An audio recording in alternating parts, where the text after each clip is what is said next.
할렐루야, 말씀과 함께 하루를 시작하는 주님의 백성들을 예수님의 이름으로 축복합니다. 2025년 9월 1일 월요일 오늘 주신 말씀은 데살로니가 전서 1장 1절에서 10절까지입니다. 바울과 실로아노와 디모데가 하나님 아버지와 주 예수 그리스도 안에 있는 데살로니가 사람의 교회에 이 편지를 씁니다.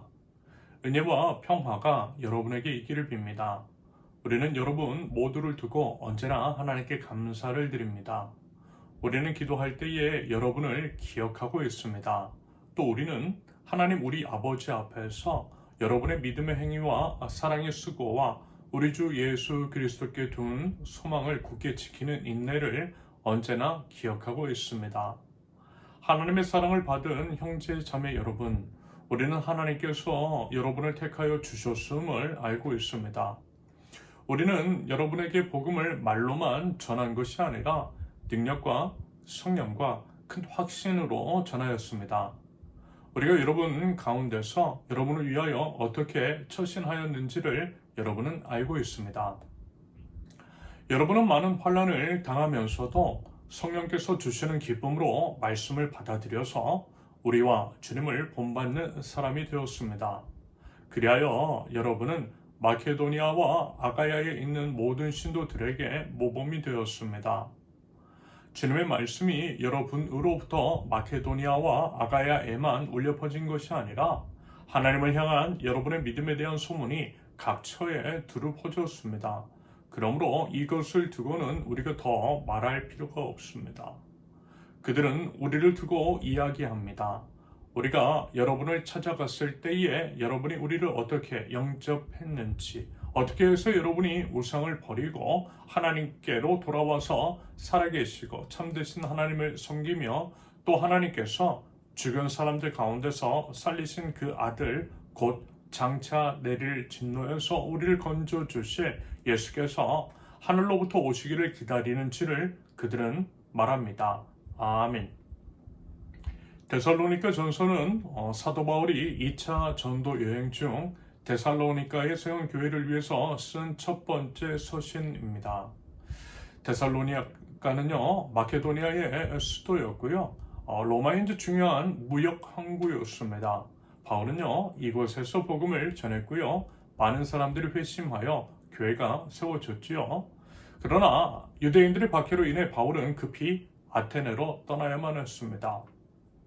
바울은 데살로니가 교인들이 박해 속에서도 믿음을 잘 지키고 있는지를 염려했어요. 그래서 이제 디모데를 보내어 그들의 믿음을 격려하고 굳게 하도록 했습니다. 디모데가 이제 돌아와 전해준 데살로니가 성도들에 관한 소식에 대해 사도 바울은 매우 기뻤어요. 데살로니가 교인들은 바울이 떠난 후에도 환난과 핍박 속에서 굳건히 믿음을 지키고 있었고요. 그들의 믿음의 소문이 마케도니아와 아가야에 퍼져나갈 정도였습니다. 데살로니가 전서는 바울의 이러한 기쁜 소식을 듣고 그들을 칭찬하고 격려하기 위해서 쓴 편지입니다. 그래서요, 오늘 우리가 살펴볼 1장은요, 1장은 데살로니가 교인들의 믿음과 사랑, 소망에 대한 칭찬으로 시작합니다.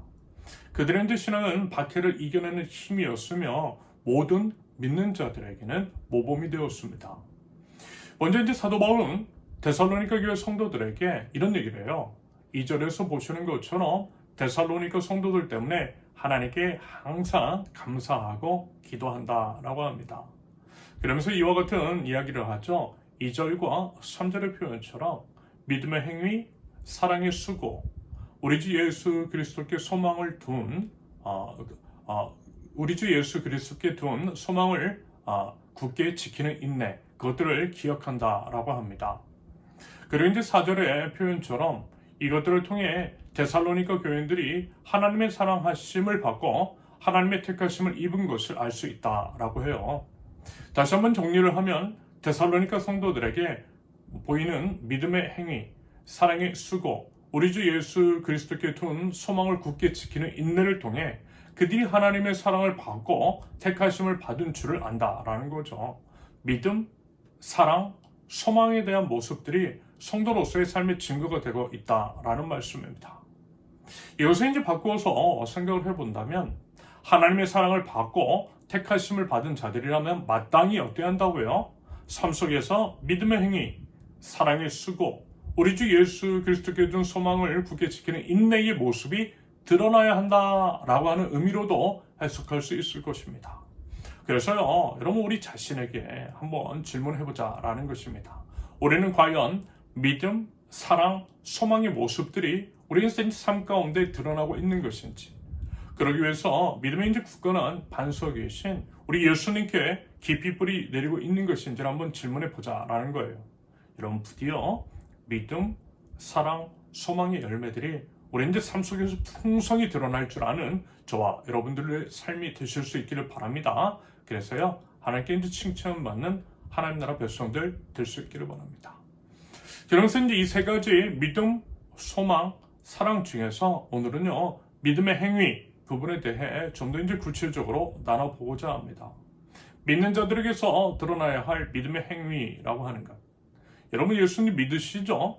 하나님의 아들이신 예수님께서 이미 죽은 나를 위해 오셔서 내 죄 때문에 죽으시고 사흘 만에 부활하셨습니다. 그럼으로써 우리에게 영생과 부활의 소망을 선물해 주셨지요. 우리는 그 예수님을 믿어요. 그러면서 이제 우리가 예수님을 믿는다라고 할 때 그 믿음은 삶으로 드러나야 합니다.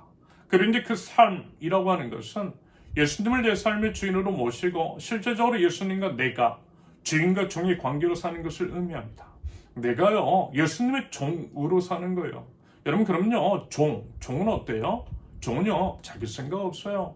자기 뜻도 없어요. 자기 계획도, 자기의 소유도 아무것도 없어요. 생명조차도 주인께 달려 있습니다. 그것이 말하자면 종의 삶이고 종의 운명입니다. 그래서 종은 그저 나는 죽었다 하고 사는 거예요. 주인 뜻대로 사는 거예요. 그리고 이런 삶이 결국 이것이죠. 갈라디아서 2장 20절. 나는 그리스도와 함께 십자가에 못 박혔습니다. 이제 살고 있는 것은 내가 아닙니다. 그리스도께서 내 안에서 살고 계십니다. 내가 지금 육신 안에서 살고 있는 삶은 나를 사랑하셔서 나를 위하여 자기 몸을 내어주신 하나님의 아들을 믿는 믿음 안에서 살아가는 것입니다. 나는 죽고 그리스도께서만 내 삶 속에서 사시도록 나를 내어드리는 삶. 나는 아무것도 아닌 것. 이것이 종의 삶인 것이고 믿음의 삶이며 그리스도인의 삶이라는 거예요. 그러면서 여러분 이런 생각 들 수 있을 것 같아요. 이렇게 살면 좀 인생이 비참해질 것 같다라고 하는 생각 말입니다. 그런데 아니죠. 차라리 쉬워요. 차라리 더 좋아요. 왜냐하면 주인이신 우리 주님께서 내 인생 다 책임져 주시기 때문입니다. 그리고 무엇보다 예수님은 참으로 선하신 주인이시니까 선하신 주님께서 우리는 감히 상상 못할 좋고 선한 길로 인도해 주시더라는 것입니다. 그래서 좋고 더 쉬운 거예요. 게다가 우리 주님께서 내 삶의 주인 되실 때 우리 삶 속에 주님의 능력이 삶 속에서 드러나더라는 것. 그래서요, 인간의 수준을 넘어 주님의 수준으로 삶을 살게 되는 것입니다. 여러분 이것이 바로 우리 믿는 자들이 경험하는 하나님의 능력인 거죠. 여러분 혹시 경험해 보셨어요? 어떤 일을 할 때 우리 주님의 뜻이 있고 주님의 말씀에 순종을 하다 보면 하나님께서 필요한 모든 것들을 채워주시는 경험을 말입니다. 그래서 그 일들을 하게 하시더라는 거예요. 종인 내가 하는 것이 아니라 주인이신 주님이 하시던 게 느껴지더라는 거죠. 저는요 이런 경우 정말 많이 했어요. 처음 한두 번쯤이야 우연이려니 싶다가도 계속해서 이와 같은 일들이 반복되니까 그게 우연이 아니라 필연임을 깨닫게 되었습니다. 하나님의 일하신 것임을 알게 되었다라는 거죠. 그러다가 이 고백이 자연스럽게 흘러나오게 되는 거예요. 주님이 하셨습니다. 우리 주님께서 하셨습니다. 여러분 이 고백의 이제 의미가 뭔지 아셨어요? 이런 건요, 여러분 경험해 본 사람만이 알 수가 있습니다. 주님이 하셨습니다. 하나님의 일을 하다 보면 처음에는 내가 하는 것 같지만 결국에는 내가 아니더라는 거예요. 하나님께서 다 하시더라는 것입니다. 주님 말씀 따라 움직이면 사람도 붙여주시고 물질도 붙여주시고 능력도 더해주셔서 하나님께서 친히 이루어 가시는 것들을 보입니다. 안 보고 싶어도 보여요. 말씀 따라 해보면 알아요. 이것이 바로 믿음의 역사. 믿는 자들이 삶 속에서 반드시 경험해야만 할 믿음의 역사라고 생각합니다. 이게 바로 신앙생활인 거죠. 삶 속에서 드러나는 복음의 능력, 순종할 때 드러나는 하나님의 역사, 참으로 하나님의 나라는 말이 아닌 하나님의 능력임을 기억합니다. 여러분 믿는 자들에게는 바로 그런 삶의 고백들이 있어야 한다라는 거예요.